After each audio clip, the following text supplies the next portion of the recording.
กรณ์ทุกเวลา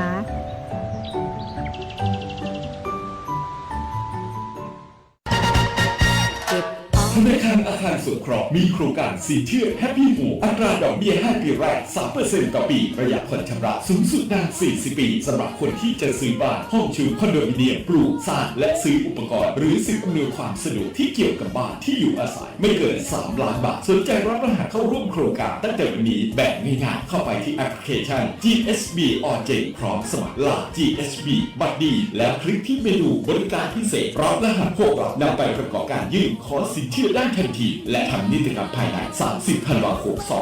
2567 หรือโทรสอบถาม 054-621-490-5 ธนาคารอาคารสงเคราะห์ทำให้คนไทยมีบ้านสักบ้านคอยเราให้เข้าไปอยู่ดูแลผู้ ศูนย์บริหารจัดการน้ำจังหวัดแพร่มีหน้าที่ในการบริหารจัดการน้ำในจังหวัดแพร่โดยมีเป้าหมายเพื่อให้มีแหล่งน้ำใช้อย่างเพียงพอสำหรับการดำรงชีวิตและการพัฒนาและเพื่อให้เกิดการใช้น้ำอย่างมีประสิทธิภาพและเป็นธรรมรวมถึงการอนุรักษ์แหล่งน้ำและการแก้ไขปัญหาน้ำท่วมศูนย์บริหารจัดการน้ำจังหวัดแพร่เข้าใจเข้าถึงพัฒนาเพื่อประชาชนติดต่อศูนย์บริหารจัดการน้ำจังหวัดแพร่โทร054-532-900หรือองค์การบริหารส่วนจังหวัดแพร่โทร054-532-485ขับขี่ปลอดภัยเมืองไทยไร้อุบัติเหตุด้วยความปรารถนาดีจากสถานีวิทยุกระจายเสียงแห่งประเทศไทยจังหวัดแพร่วิทยุแห่งประเทศไทยจังหวัดแพร่ 91 เมกะเฮิรตซ์ให้ความรู้คู่ความสุขที่นี่สถานีวิทยุกระจายเสียงแห่งประเทศไทยจังหวัดแพร่ส่งกระจายเสียงด้วยระบบ FM สเตอริโอมัลติเพล็กซ์ความถี่ 91 เมกะเฮิรตซ์จากนี้ไปติดตามรับฟังรายการร้อยเรื่องราวข่าวสารเมืองแพร่ทุกวันจันทร์ถึงวันศุกร์เวลา 11 นาฬิกาถึง 12 นาฬิกาช่วงสื่อสารสาธารณสุขโดยงานเผยแพร่ประชาสัมพันธ์สำนักงานสาธารณสุขจังหวัดแพร่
กำลังฟังรายการสื่อสารสาธารณสุขโดยงานประชาสัมพันธ์สำนักงานสาธารณสุขจังหวัดแพร่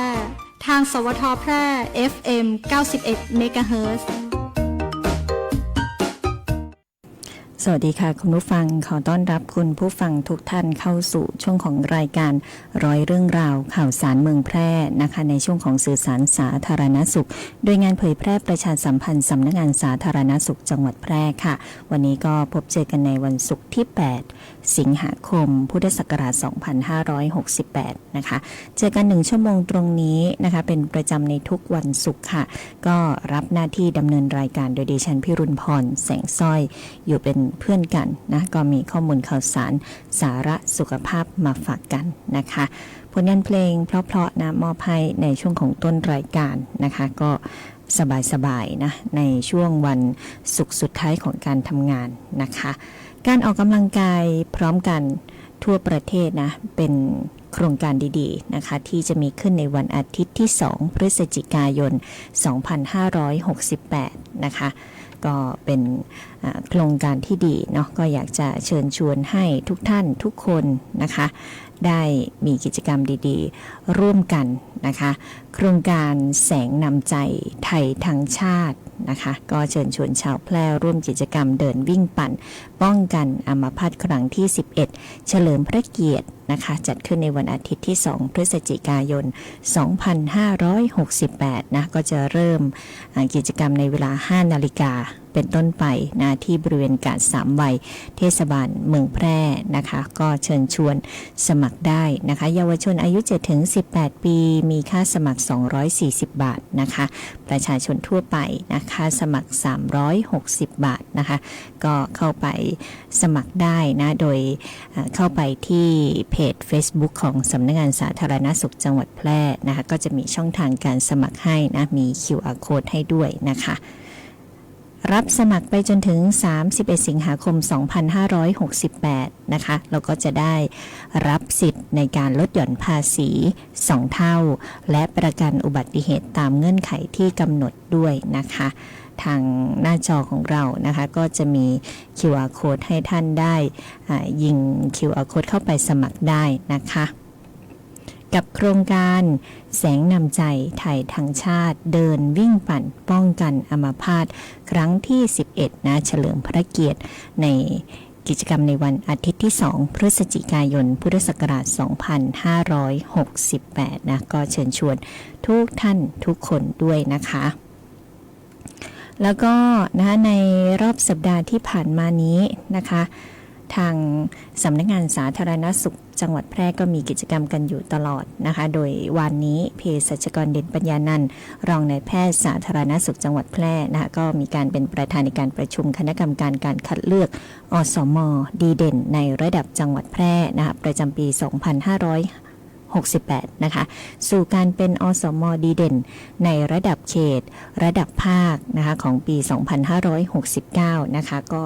มีการชี้แจงเรื่องของหลักเกณฑ์อสม.นะคะการประเมินนะคะผู้ที่ได้รับการคัดเลือกเป็นอาสาสมัครสาธารณสุขประจำหมู่บ้านด้วยนะคะแล้วก็จะมีการประกวดอสม.ดีเด่นในระดับจังหวัดนะคะซึ่งก็จะมีการคัดเลือกในวันอังคารที่19สิงหาคม2568ที่ห้องประชุมของสำนักงานสาธารณสุขจังหวัดแพร่นะคะโดยมีคณะกรรมการมีผู้เกี่ยวข้องนะคะประกอบด้วยประธานชมรมนายกสมาคมอสม.จังหวัดแพร่นะคะมีหัวหน้ากลุ่มนะคะผู้ที่รับผิดชอบงานที่เกี่ยวข้องกับอสม.ดีเด่นทั้ง13สาขาก็จะร่วมประชุมกันนะคะก็เดี๋ยวจะมีการประกวดกันนะคะในวันที่19สิงหาคมมีการคัดเลือกนะคะ19สิงหาคม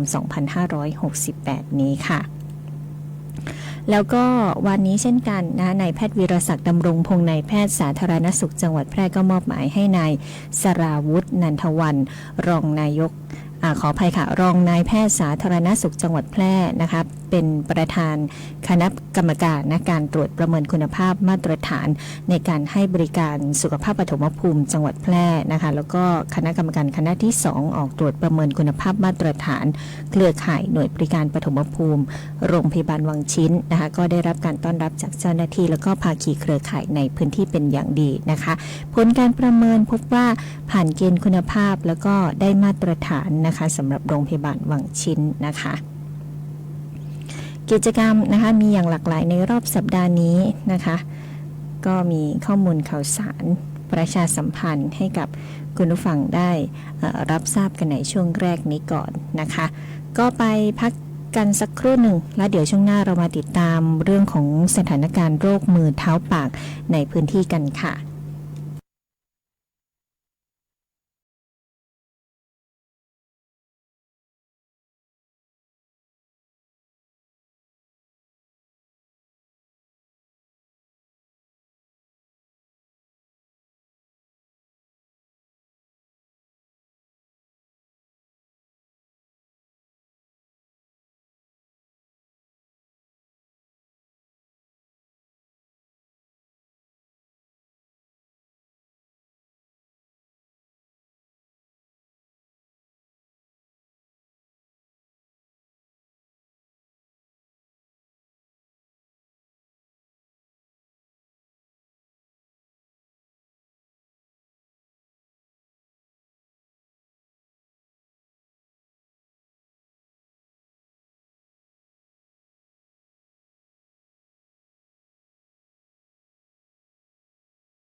ใช่แค่เพียงธุรกิจที่เอามาขายคุณเพื่อเงินแต่ประกันเป็นการกระจายความเสี่ยงของคุณไปให้บริษัทประกันถ้าไม่เชื่องั้นลองฟังนี่ผมชื่อประกรณ์มีบ้านอยู่1 หลังอยู่มาวันหนึ่งแก๊สระเบิดบ้านผมก็หายไปคุณว่าใครจะรับผิดชอบให้ประกันถ้าเขาไม่ทำประกันทำประกันเถอะครับจะประกันไหนๆก็อุ่นใจเมื่อมีประกันคปภ.สำนักงานคณะกรรมการกำกับและส่งเสริมการประกอบธุรกิจประกันภัย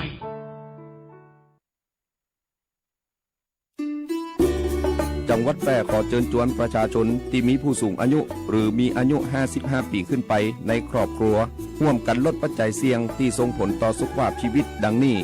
บ่อเต้าเน้นจุดที่ต้องระวังได้แก่ห้องน้ำเพื่อมีราวก็ข้างฝาเพื่อนเป็นชิ้นกันลื่นทางเดินต้องมีแสงสว่างจัดของใช้ในห้องนอนและนั่งเล่นเพื่อเป็นระเบียบบันไดให้มีราวในการจับขึ้นลงเพื่อนบ้านบอกควรมีทางต่างระดับบ่ลืมงดเครื่องดื่มแอลกอฮอล์ออกกำลังกายเพิ่มความจำบ่ซึมเศร้าหลีกเลี่ยงกันอยู่คนเดียวร่วมกิจกรรมกับคนอื่นๆเพื่อคลายความเครียดกินข้าวกะลำเลือกอาหารที่มีประโยชน์ตรวจฟันอย่างน้อยปีละ1 ครั้งบ่เต้าบ่ลืมบ่ซึมเศร้ากินข้าวกะลำคาถาสุขภาพของผู้สูงวัยด้วยความห่วงใยจากสำนักงานสาธารณสุขจังหวัดแพร่คุณรู้หรือไม่ว่ามัจจุราชร้ายอยู่ใกล้ๆตัวคุณอยู่ในห้องนอนอยู่ในห้องน้ำอยู่ในห้องนั่งเล่นอยู่ในทุกที่ที่มียุงลายร่วมกันกำจัดลูกน้ำยุงลายพาหะนำเชื้อโรคไข้เลือดออกด้วยการปิดภาชนะใส่น้ำให้มิดชิดเปลี่ยนน้ำในแจกันหรือถังน้ำทุก7 วันปล่อยปลากินลูกน้ำยุงลายปรับปรุงสิ่งแวดล้อมให้ถูกสุขลักษณะและปฏิบัติเป็นประจำจนเป็นนิสัยเพียงเท่านี้มัจจุราชร้ายก็จะไม่มากล้ำกลายคุณด้วยความปรารถนาดีจากสถานีวิทยุกระจายเสียงแห่งประเทศไทยจังหวัดแพร่1330สายด่วนสปสช.สวัสดีค่ะบริการตรวจสิทธิรักษาพยาบาลสิทธิบัตรทองหรือสิทธิ30 บาท1330สายด่วนสปสช.ยินดีให้บริการค่ะบริการข้อมูลให้คำปรึกษาด้านหลักประกันสุขภาพ1330สายด่วนสปสช.รับเรื่องร้องทุกข์ตอบข้อสงสัยคลี่คลายปัญหาโดยสำนักงานหลักประกันสุขภาพแห่งชาติหรือสปสช.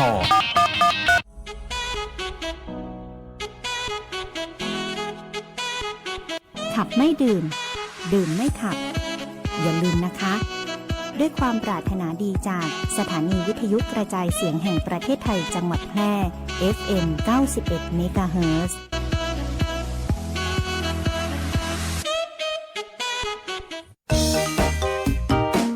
คุณกำลังฟังรายการสื่อสารสาธารณสุขโดยงานประชาสัมพันธ์สำนักงานสาธารณสุขจังหวัดแพร่ทางสวทแพร่ FM 91 เมกะเฮิรตซ์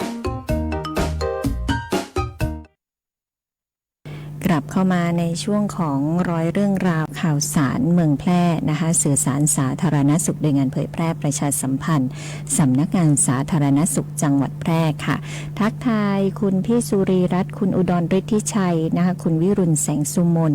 นะคะแล้วก็สำนักงานศึกษาธิการจังหวัดแพร่กันด้วยนะคะติดตามผ่านทางหน้าเพจ Facebook Live นะคะแล้วก็ทักทายทุกท่านทุกคนที่ติดตามทางหน้าปัดวิทยุ FM 91 เมกะเฮิรตซ์รวมไปถึงวิทยุออนไลน์ด้วยนะคะก็อยู่ด้วยกันในช่วงนี้นะคะติดตามสถานการณ์เรื่องของโรคมือเท้าปากกันนะคะโรคมือเท้าปากนะคะก็เป็นโรคในเด็กเล็กนะคุณผู้ฟังกลุ่มเสี่ยงก็คือเด็กเล็กที่อายุต่ำกว่า5 ปีนะคะก็หลายท่านเนาะมีเด็กเล็กอยู่ที่บ้านนะคะมีลูกๆหลานๆอยู่ที่บ้านก็ลองสังเกตอาการดูนะคะอาการที่ต้องสงสัยนะคะก็คือจะมีไข้จุดแดงนะมีแผลในปากนะคะในลิ้นเพดานปากกระพุ้งแก้มนะคะมีผื่นมีตุ่มน้ำใสที่ฝ่ามือฝ่าเท้านะคะลำตัวนะคะหรือที่ก้นนะคะเด็ก ก็จะงอแงนะคุณผู้ฟังเพราะว่าเป็นเด็กเล็กเนาะอายุต่ำกว่า5 ปีนะคะไม่กินนมนะน้ำลายไหลนะเจ็บปากเจ็บคอนะคะก็สังเกตดูเนาะปกติกินนมเยอะกินนมดีนะคะอยู่ดีๆมาไม่กินนมนะลองสำรวจในปากของบุตรหลานท่านดูนะคะกรณีที่มีอาการรุนแรงก็จะมีไข้สูงร่วมด้วยนะคะแล้วก็มีอาการซึมนะคะและมีอาการชักอันนี้ต้องระวังนะคะหอบเหนื่อยต้องรีบพาไปพบแพทย์นะคะ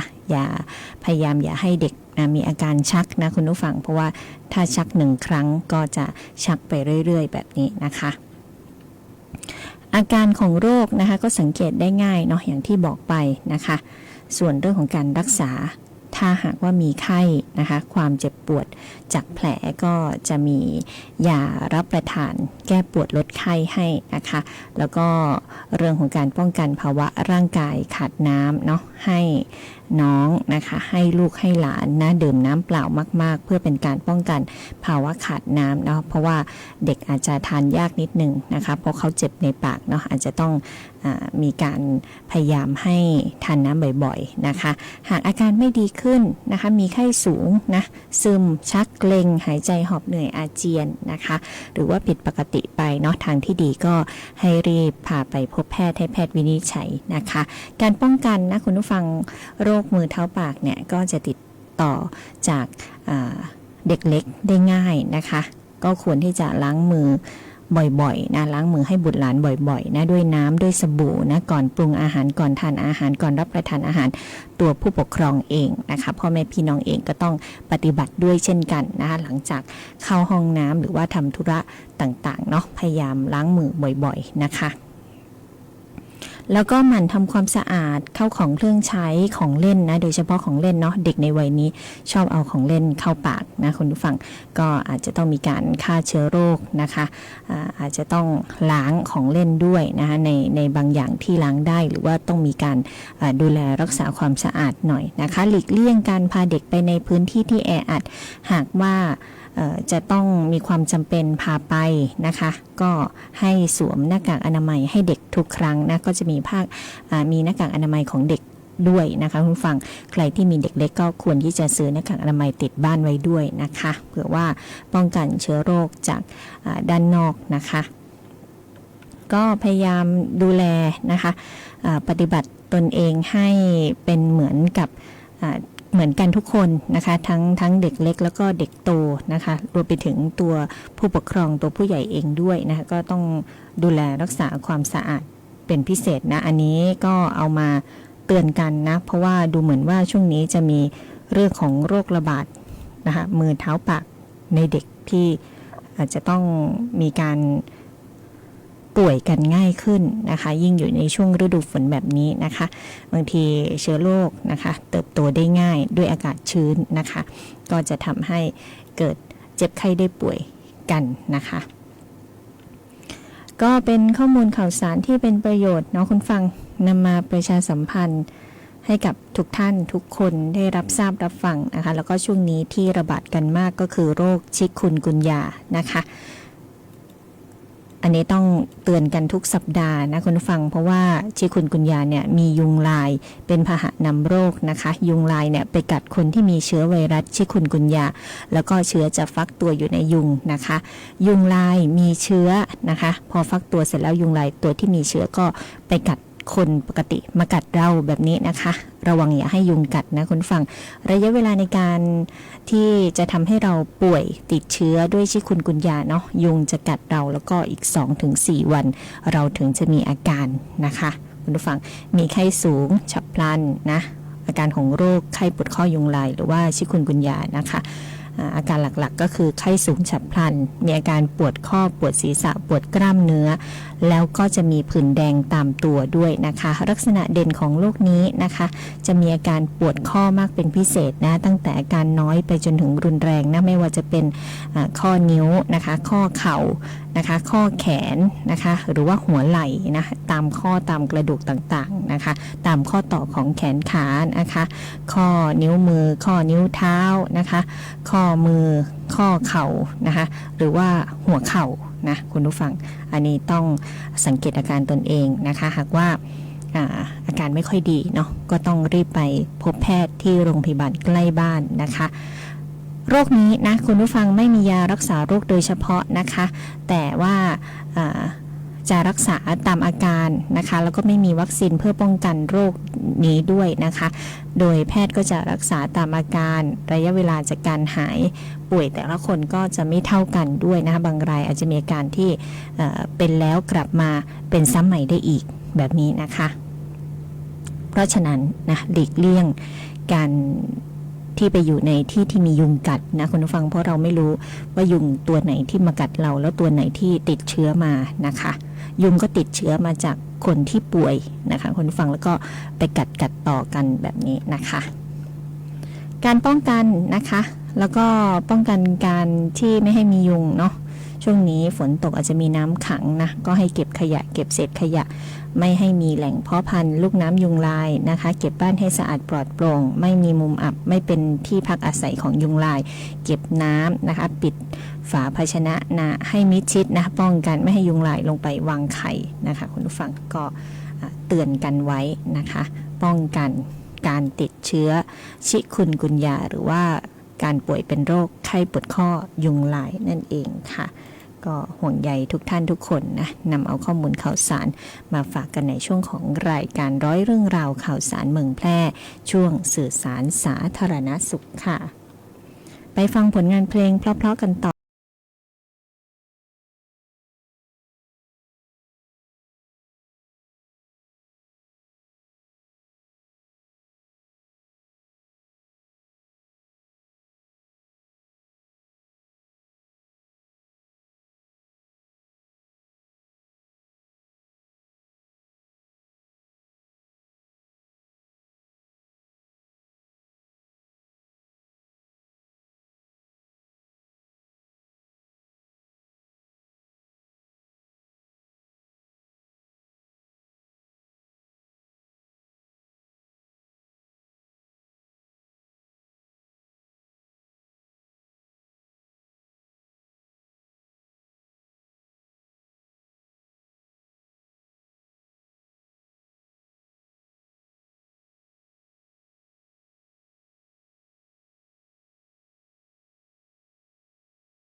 ผู้ใหญ่เนี่ยข่าวหนังสือพิมพ์บอกมีเด็กจมน้ำอีกแล้ว เราจะทำยังไงกันดี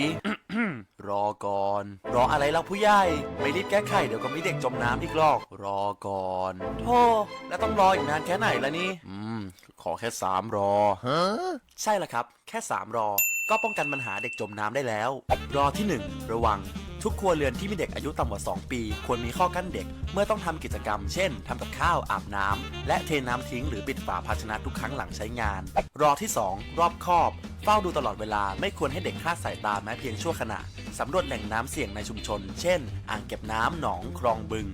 และรอที่3รอบรู้ศึกษาหาข้อมูลเบื้องต้นในการปฐมพยาบาลเด็กที่จมน้ำและคอยให้คำแนะนำเรื่องความปลอดภัยและอันตรายจากการลงเล่นน้ำโอ้โหอย่างนี้ต้องทำเลยไม่ต้องรอจำไว้นะครับง่ายๆแค่3 รอระวังรอบคอบและรอบรู้โดยเริ่มต้นจากครอบครัวด้วยความปรารถนาดีจากสำนักโรคไม่ติดต่อกรมควบคุมโรคกระทรวงสาธารณสุข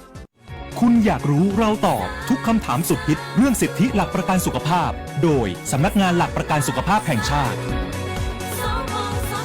วันนี้มีคำถามจากคุณนันจากจังหวัดน่านค่ะอายุมากขึ้นเรื่อยๆกลัวจะเป็นโรคร้ายตอนแก่ค่ารักษาก็แพงใช้สิทธิประกันสุขภาพได้ไหมสบายใจได้ค่ะไม่ว่าจะเป็นโรคมะเร็งเอดส์โรคไตเรื้อรังรวมถึงการผ่าตัดการผ่าต้อกระจกซึ่งมีค่าใช้จ่ายสูงสิทธิหลักประกันสุขภาพคุ้มครองให้การดูแลรักษาพยาบาลครอบคลุมตามการวินิจฉัยของแพทย์และประกาศของคณะกรรมการหลักประกันสุขภาพแห่งชาติเช่นการรักษาโรคมะเร็งจะครอบคลุมตั้งแต่การตรวจวินิจฉัยโรคมะเร็งตามที่แพทย์สั่งการรักษาอาการทั่วไปและรักษาเฉพาะทางเช่นการผ่าตัดการฉายแสงการใช้ยาเคมีบำบัดการดูแลแบบประคับประคองที่บ้านให้วัคซีนไข้หวัดใหญ่ตามฤดูกาลเฉพาะผู้ป่วยมะเร็งที่ให้ยาเคมีบำบัดค่ะการรักษาพยาบาลยามเจ็บป่วยเป็นสิทธิขั้นพื้นฐานที่คนไทยทุกคนต้องได้รับบริการถ้ามีข้อสงสัยเพิ่มเติมโทรสายด่วนสปสช1330ได้24 ชั่วโมงค่ะเอาเลขเข้ามาเลขดังเลขเด็ดเลขไหนก็ไม่ให้โชคเท่าเลขนี้เลขอะไรคะเลขบัตรประชาชน13 หลักไงยืนยันว่าเราเป็นคนไทยและมีสิทธิ์หลักประกันสุขภาพครับคนไทยทุกคนที่มีเลขประจำตัวประชาชน13 หลักที่ไม่มีสิทธิ์ในการรักษาพยาบาลตามกฎหมายประกันสังคมไม่มีสิทธิสวัสดิการรักษาพยาบาลของข้าราชการพนักงานรัฐวิสาหกิจหรือสวัสดิการรักษาพยาบาลอย่างอื่นที่รัฐจัดให้ทุกคนจะเป็นผู้มีสิทธิ์หลักประกันสุขภาพสอบถามรายละเอียดได้ที่สายด่วนสปสช1330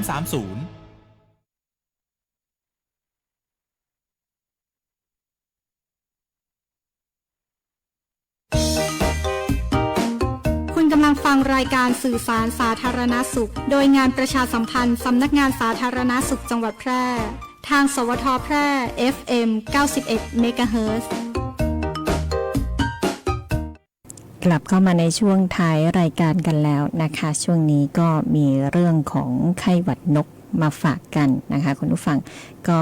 มีกระแสออกมานะในเรื่องของการกลัวโรคระบาดนะอย่างเช่นโรคไข้หวัดนกนะคะทางด้านกองระบาดวิทยากรมควบคุมโรคนะคะก็ออกมาให้ความรู้มาให้ข้อมูลในเรื่องของโรคไข้หวัดนกนะเพื่อคุณผู้ฟังประชาชนจะได้เฝ้าระวังแล้วก็หลีกเลี่ยงนะคะในเรื่องของอาหารการกินนะคะสำหรับโรคไข้หวัดนกนะคะการติดต่อก็คือเกิดจากการสัมผัสกับสัตว์ปีกนะคะหรือสุกรหรือโคนะคะที่ป่วยเป็นโรคโดยตรงนะคะโดยการสัมผัสสารคัดหลั่งนะอย่างเช่นอุจจาระน้ำมูกน้ำตาน้ำลายของสัตว์ที่ป่วยนะคะแล้วก็อาจจะนำมือมาสัมผัสกับ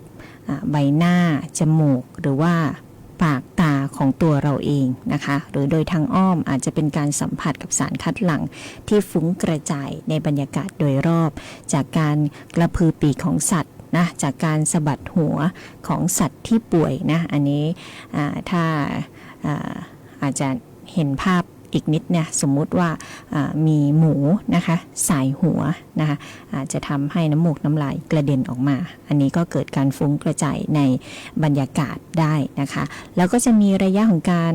ฟักตัวของโรคนะคะ 2-7 วันหลังจากการรับเชื้อของสัตว์ที่ป่วยนะคะอาการของโรคไข้หวัดนกนะก็จะมีไข้ไอเจ็บคอปวดเมื่อยกล้ามเนื้อนะหายใจหอบเหนื่อยเนาะอาจจะมีอาการรุนแรงอย่างเช่นปอดอักเสบได้นะคะหากมีอาการก็ควรที่จะรีบไปพบแพทย์นะพร้อมกับ แจ้งประวัติเสี่ยงของการสัมผัสนะไม่ว่าจะเป็นสัตว์ปีกสุกรโคให้แพทย์ได้รับทราบนะเราไปทำอะไรมานะอาจจะเป็นเจ้าหน้าที่ในฟาร์มหรือเปล่านะหรือจะไปจับจ่ายใช้สอยนะเลือกซื้ออาหารการกินที่ตลาดแบบนี้นะคะสำหรับคำแนะนำให้กับประชาชนนะคะเรื่องอาหารเนาะเป็นสิ่งที่ใกล้ตัวนะอาหารที่เราจะเลือกซื้อติดบ้านติดครัวอยู่ตลอดนะไข่ไก่คุณผู้ฟังไข่ต่างๆนะบางท่านอาจจะทานไข่เป็ดบางท่านไข่ไก่ไข่นกกระทานะไข่ต่างๆนะคะการเลือกซื้อเนื้อสัตว์แล้วก็ไข่นะคะควรเลือกซื้อเนื้อสัตว์และไข่จากร้านที่สะอาดได้มาตรฐานนะคะฟาร์มที่สะอาดได้มาตรฐานมีเนื้อที่สดใหม่สีชมพูไม่มีจุดช้ำเลือดนะคะไข่ไก่นะหรือว่าไข่ต่างๆไม่มีการปนเปื้อนของมูลสัตว์นะคะหรือไปเลือกซื้อได้ที่ปศุสัตว์โอเคนะคะปศุสัตว์โอเคนะสังเกตสัญลักษณ์นะคะอันนี้คือผ่านมาตรฐานของกรมปศุสัตว์แล้วนะคะคุณผู้ฟังหลีกเลี่ยงการสัมผัสสัตว์ปีกสุกรหรือว่าโคที่ป่วยแล้วก็ตายผิดปกติเนาะในระยะนี้อาจจะต้องหากมีการสัมผัสกับสัตว์ปีกสุกรโคนะคะควรที่จะสวมหน้ากากอนามัยถุงมือแล้วก็ล้างมือทุกครั้งหลังการสัมผัสนะล้างมือทั้งก่อนและหลังสัมผัสนะคะรับประทานอาหารปรุงสุกนะโดยเฉพาะอย่างยิ่งสัตว์ปีกไข่ผลิตภัณฑ์จากโคสุกรอย่างนี้นะคะ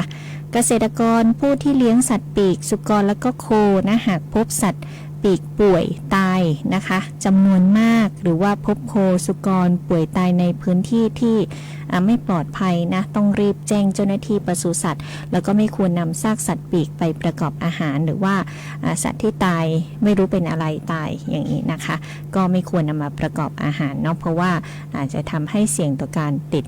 โรคนะคะแล้วก็เป็นอันตรายถึงชีวิตของเราได้นะคะก็เป็นข้อมูลจากกรมควบคุมโรคกระทรวงสาธารณสุขนะคะกองระบาดวิทยากรมควบคุมโรคนั่นเองค่ะข้อมูลที่นำมาประชาสัมพันธ์เป็นข้อมูลที่ถูกต้องนะคะแล้วก็สามารถนำมาประชาสัมพันธ์ต่อให้กับคุณผู้ฟังประชาชนให้รับทราบนะคะก็เป็นข้อดีเนาะให้เฝ้าระวังภัยในเรื่องของโรคได้นะคะคุณผู้ฟังโรคมีประจำทุกสัปดาห์นะคะคุณฟังก็นำเอาข้อมูลมาฝากกันเนาะทั้งโรคที่ติดเชื้อจากสัตว์สู่คนนะทั้งโรคที่ติดต่อจากคนสู่คนนะคะแล้วก็โรคที่รักษาได้โรคที่ไม่มียารักษาเนาะก็ถ้าช่วงไหนมีการระบาดของโรคอะไรขึ้นมาก็จะนำมาประชาสัมพันธ์ให้ทุกท่านทุกคนได้รับทราบกันในช่วงของรายการร้อยเรื่องราวข่าวสารเมืองแพร่ในช่วงสื่อสารสาธารณสุขโดยงานเผยแพร่ประชาสัมพันธ์สำนักงานสาธารณสุขจังหวัดแพร่เนาะช่วงนี้หลายท่านอาจจะเห็นเหตุการณ์นะทางชายแดนนะมีนกมีอีแร้งอีกาอะไรแบบนี้นะคะอาจจะเฝ้าระวังเรื่องของการเกิดโรคระบาดนะก็ไม่แน่อาจจะมีโรคระบาดนะเราก็ต้องเฝ้าระวังกันไว้ก่อนนะคะไม่เกิดเป็นสิ่งที่ดีนะคะแต่ถ้าเราไม่รู้ล่วงหน้าเนี่ยเราต้องมีการป้องกันด้วยนะคะเพื่อหลีกเลี่ยงความรุนแรงนั่นเองค่ะก็วันนี้รายการของเราหมดเวลาลงแล้วนะคะขอบคุณทุกท่านทุกคนที่ให้เกียรติติดตามรับฟังนะคะข้อมูลดีๆแบบนี้ก็จะมามอบให้กับคุณผู้ฟังในทุกวันศุกร์นะคะสื่อสารสาธารณสุขสำนักงานสาธารณสุขจังหวัดแพร่นะคะวันนี้ลาทุกท่านทุกคนไปก่อนส่งท้ายผลงานเพลงเพราะๆแล้วกลับมาพบเจอกันใหม่ได้ในครั้งต่อไปดิฉันพิรุณพรแสงสร้อยลาไปก่อนสวัสดีค่ะ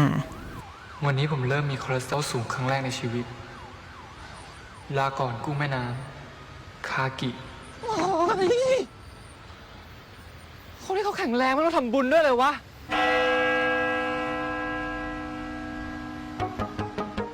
ด้วยการบริจาค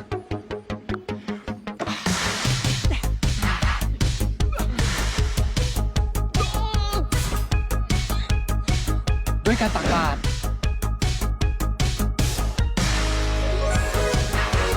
ขอให้สุขภาพแข็งแรงด้วยเถิดโอเมก้า 3 โปรตีนขอให้สุขภาพแข็งแรงขอให้สุขภาพแข็งแรง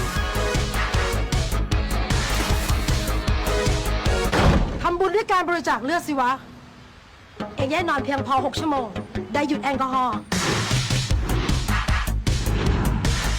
ได้ดูแลอาหารการกินก่อนบริจาคงดกินของมันจะได้ไม่มีไขมันอุดตันในเส้นเลือดได้ลดความเสี่ยงโรคหลอดเลือดหัวใจยิ่งบริจาคเลือดยิ่งแข็งแรงยิ่งทำบุญยิ่งสุขภาพดีสุขภาพที่แข็งแรงของคุณมีประโยชน์กับผู้อื่น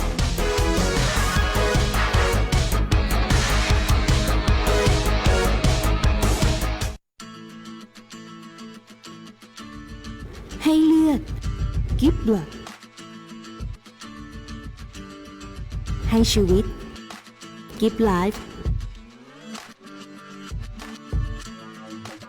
ให้เลือดให้ชีวิต Give Blood Give Life